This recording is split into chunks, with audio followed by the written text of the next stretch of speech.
What is something done in another culture that you wish your culture would adopt? Taking your shoes off before entering someone's home. We always did that in my home growing up, and I try to keep my house that way now. In Japan, apparently the schools don't have janitors. The kids in the class all get together to clean the rooms. We actually did this in my small school, and I think it helped foster a sense of teamwork and responsibility for us kids. The kids also get a hot school lunch together and the teachers eat with the monsieur. Siestas. A Spaniard I worked with hated the monsieur. You still work your 8-hour day, but you do 4 hours. Have 2 off, then do 4 more. She would have preferred to be able to work 8 straight and then be done for the day. But that option wasn't available. I was going to try and be profound and say something like civility or decency, but I changed my answer to siestas. That's way better. I wish we could get the amount of vacation time, sick leave as many Western European countries have. That's not culture, that's the unions fighting for decades.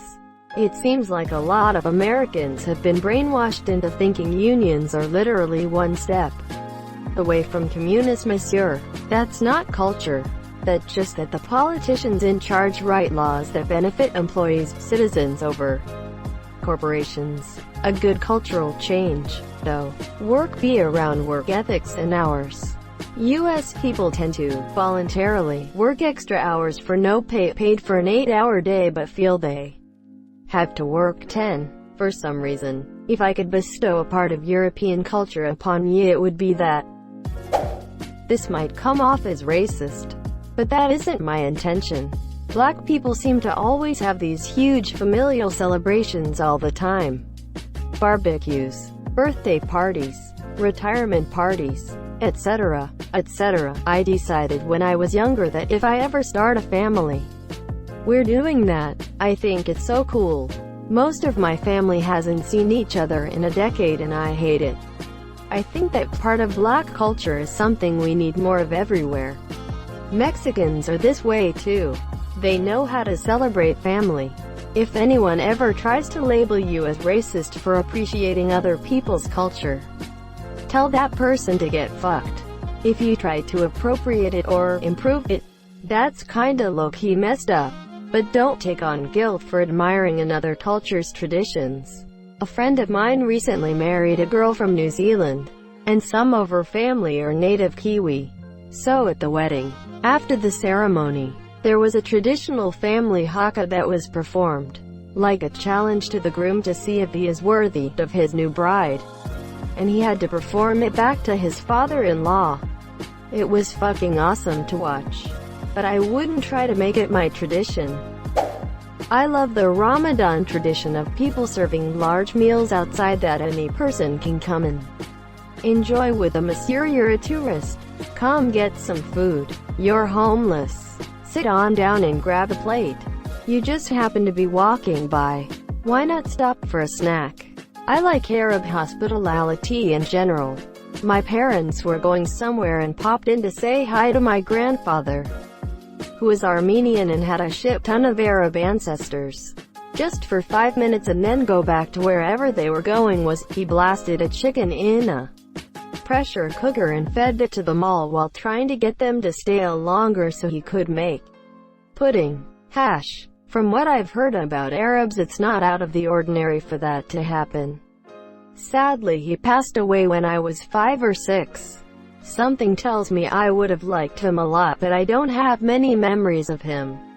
Arab hospitality is weird, man. I was friends with a few in high school and going to their houses was always the same shtick each time. Their family pampers you and makes you feel extremely welcome, all while berating and screaming at their own kids to a degree that's borderline abuse.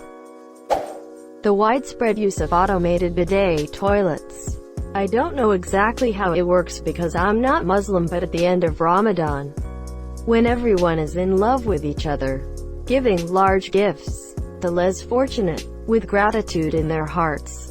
I used to be the only Christian in my group of co-workers and I found the whole time of Ramadan to be a beautiful time of coming together in love. Much like Christmas, I suppose, but lasting longer. As someone who is Muslim, having grown up in an area where I was a minority and my culture was never taught about in school and often was a reason why I was brunt of a lot of bullying and ridicule. Hearing someone, and others on this thread, see some appreciation in something my religion does warms my heart immensely. It is called Eid Mubarak IIRC. This year we had 3 Muslim siblings roam the village and ask their neighbors for sweets. Like on Halloween. It was cute. It's Eid al-Fitr. Eid Mubarak means Happy Eid.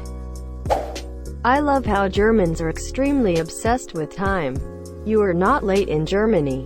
9 o'clock means 9 hours 0 minutes and 0 seconds. Not 8 hours 59 minutes and 59 seconds. And absolutely not 9 hours 0 minutes and 1 second. I'm very punctual, but I can definitely understand a little bit of leeway. But it really irritates me when I make plans with someone and I wait and they're 30+ minutes late. It wastes my time and it's incredibly rude.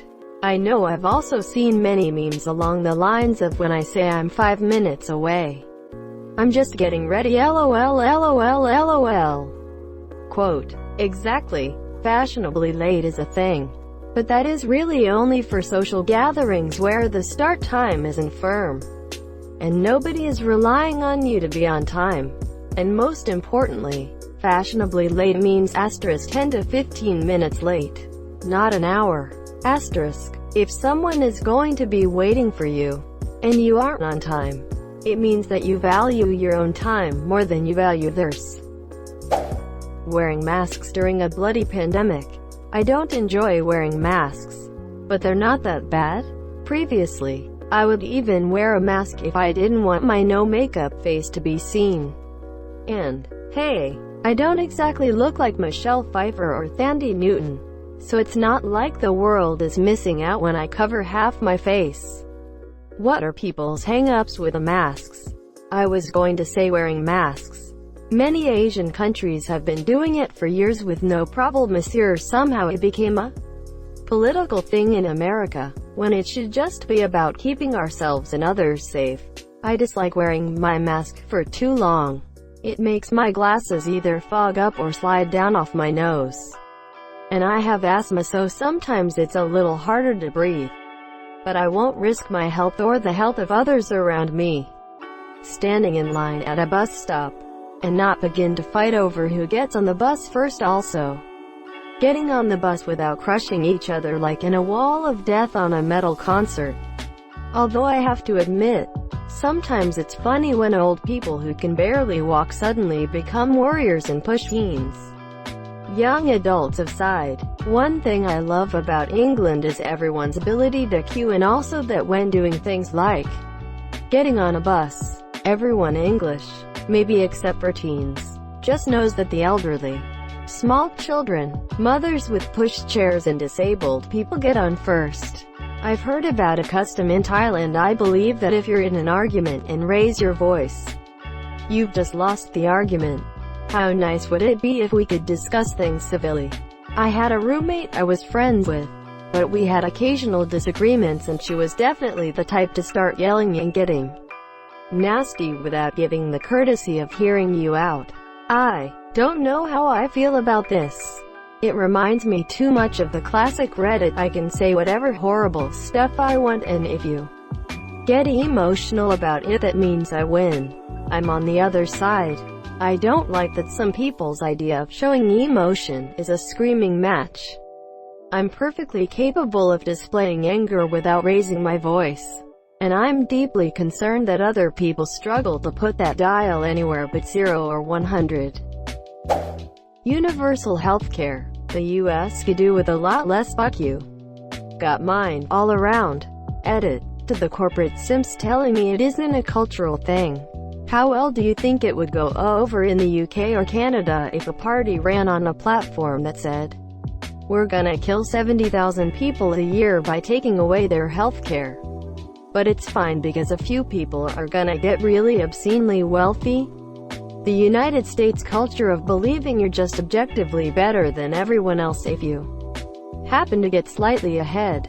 and therefore no one else's health is your problem. Despite health insurance functioning on the prospect that it is anyways, keeps people from flat-out disgust at that idea. I agree, but is that a cultural thing?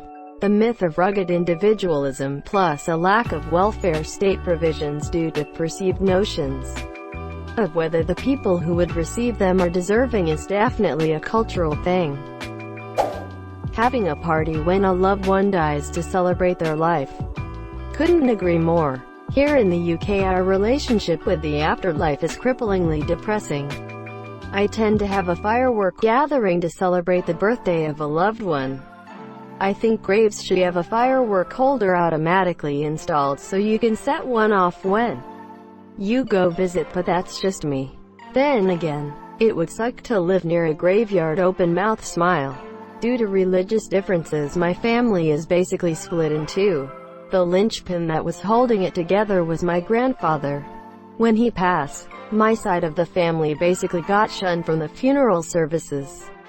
We weren't barred from the ceremony, but they made it abundantly clear that we would not get to be part of the family section or participate in any of the services. So I suggested we just have our own ceremony. The whole family went to a nice restaurant, had a great meal, and celebrated and toasted the man every chance we got. It was all about the great memories and the happiness he brought us.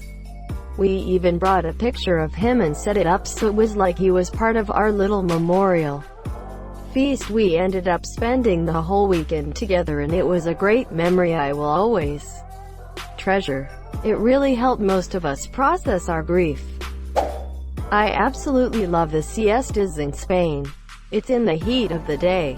Everything closes. You get a nice break in the middle of the day, then go back refreshed. It's wonderful. The American culture of doing things to a reasonable standard even if no one is enforcing it. A lot of people in India have internalized something called jugaad, which is supposed to be the equivalent of what Americans call MacGyvering something but is really doing a halfway solution. Could be something as simple as a carpenter visually judging whether a picture frame is straight or not, even though he has a tool to make sure it's level, just because he knows he'll get away with it. Indian working in US. Can confirm, Monsieur, I am the only Indian guy in a 100% American company. Glad about that, and my standard of work has improved so much. On top of that, I am in Texas where reasonable standard is probably 20% above the American standard. Dia de los Muertos. In light of this current pandemic, not shaking hands. I love myself a good handshake. A firm, human-to-human experience. An exchange of tangible affirmation of existence in this world. In the here and now. Ready and present. Gripping. Holding another person's warm flesh and feeling the pulse of life beneath. Fills my heart with love for the natural world and how it all came to be. Feeling that hand in my hand, I can't help but let my mind be swept back to the early days of life on Earth with only the most primitive appendages to manipulate the world around us. Look at us now, with our nimble, multi-fingered hands. So precise, so sensitive. Feel my creases of skin and my angle of bones. My palm is a landing pad for yours, and so our beings intimately connect. Even if briefly, solidify our standing in this universe.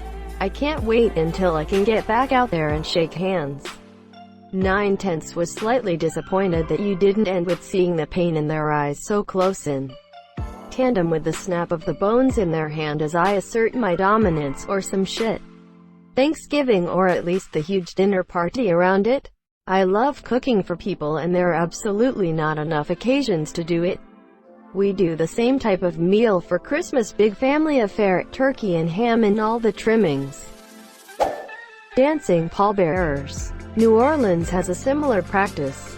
Really puts the fun in funeral and is more in line with how I'd want my friends and family to send me off. Saunas, Korean spa nights, and not being weirded out by being naked in front of people.